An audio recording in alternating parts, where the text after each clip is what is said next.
Salut à tous, c'est Sturi. Bon, je me doute que si vous êtes un peu sensible à l'actualité du catch à l'international, ces derniers jours n'ont pas forcément été très simples à vivre. Et peut-être que, comme moi, votre passion pour la discipline en a pris un sacré coup.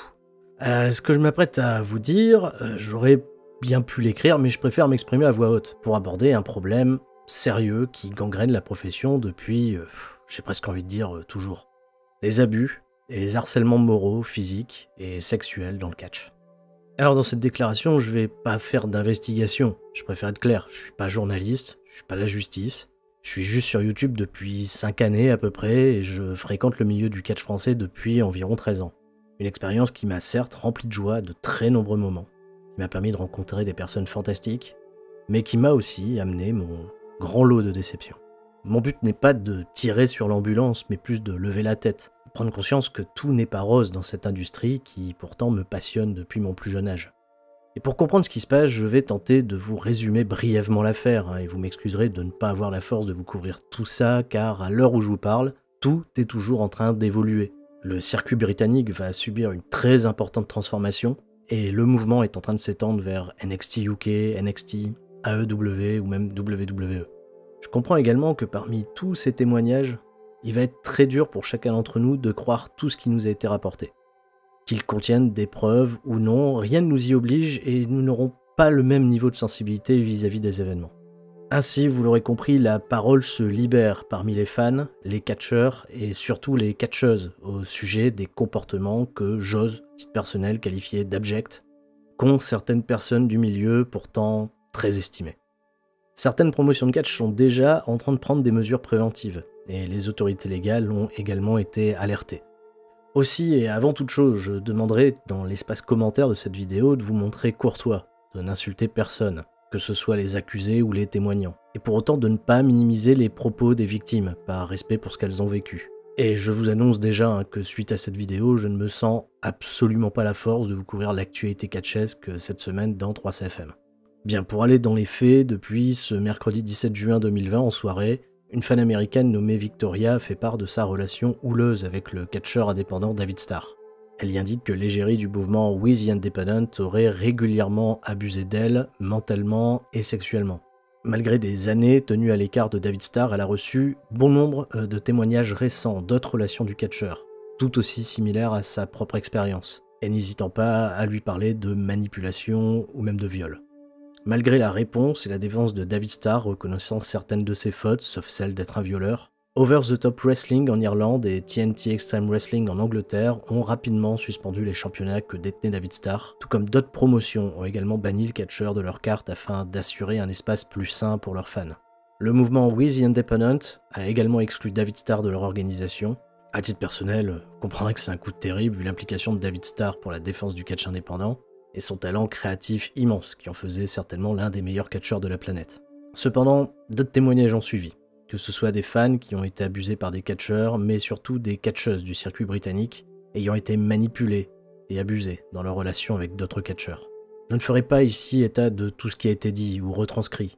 Je vais être très honnête avec vous, j'en ai absolument pas la force, tellement certains dossiers semblent être lourds. Si vous voulez en savoir plus, libre à vous, et je vous incite à consulter les sites d'actualité catchesque ou le hashtag SpeakingOut sur Twitter, dédié jusqu'à présent à énormément de témoignages.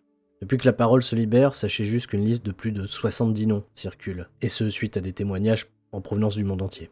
Sachez que des dispositions ont également été prises par beaucoup de promotions de catch, comme Progress Wrestling qui a suspendu des talents comme Travis Banks, Jordan Devlin ou El Ligero. 3 catcheurs de NXT UK pour lesquels WWE s'est exprimé, et je les cite, appliquant une tolérance zéro pour les affaires de violence domestique, de maltraitance des enfants ou d'agression sexuelle. En cas d'arrestation pour une telle faute, un talent de WWE serait immédiatement suspendu, et en cas de condamnation pour une telle faute, un talent de WWE sera immédiatement licencié. Aux États-Unis, la promotion Impact compte également enquêter sur les noms de sa compagnie comme Joey Ryan, Michael Elgin ou encore Dave Christ. All Elite Wrestling prend également ses dispositions au sujet de Jimmy Havoc, dont le nom est également revenu à de nombreuses reprises. Enfin, WWE a immédiatement congédié le lutteur britannique Jack Gallagher, sans détail officiel, bien que son nom a régulièrement été ciblé dans les témoignages.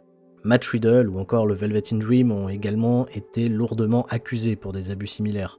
Matt Riddle a d'ailleurs publiquement porté sa défense en justice pour diffamation. Je vais être honnête avec vous, hein, ces 4 derniers jours ont été très durs à encaisser moralement. Me considérant toujours comme impliqué dans le milieu, j'ai déjà assisté et même subi des pressions morales et physiques de la part de certains acteurs du milieu en France. J'ai assisté à des scènes d'intimidation, de violence conjugale. Autant vous dire que la France n'échappe pas du tout à la règle. Et quelle triste règle.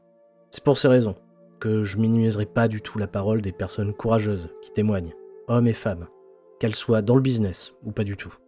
Le catch a une emprise très très forte sur ces acteurs.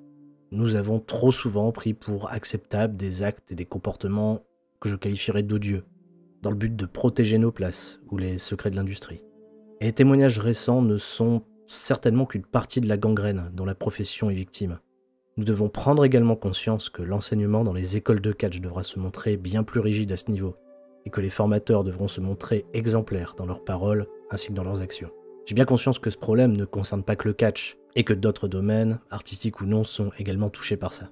Je n'ai pas peur de prendre position, en soutenant chacune des victimes de ces abus, à encourager leurs paroles, qu'elles se veuillent la plus préventive qu'ils soient pour empêcher que d'autres personnes souffrent.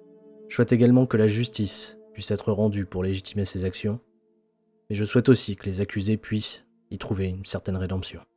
Comme je vous l'ai évoqué en tout début de vidéo, la chaîne CSL Catch ne présentera pas de contenu traitant l'actualité cette semaine. Pas de 3CFM ce mercredi et j'ai pas la force et peut-être qu'on se donnera rendez-vous en juillet. Je terminerai juste par une première règle qu'on nous apprend dans le catch, c'est de prendre soin les uns des autres, car à tout moment vous avez la santé du catcheur avec lequel vous performez entre les mains. C'est un conseil qu'il nous faut appliquer impérativement, le plus possible, et au-delà même de ce qui se passe entre les cordes.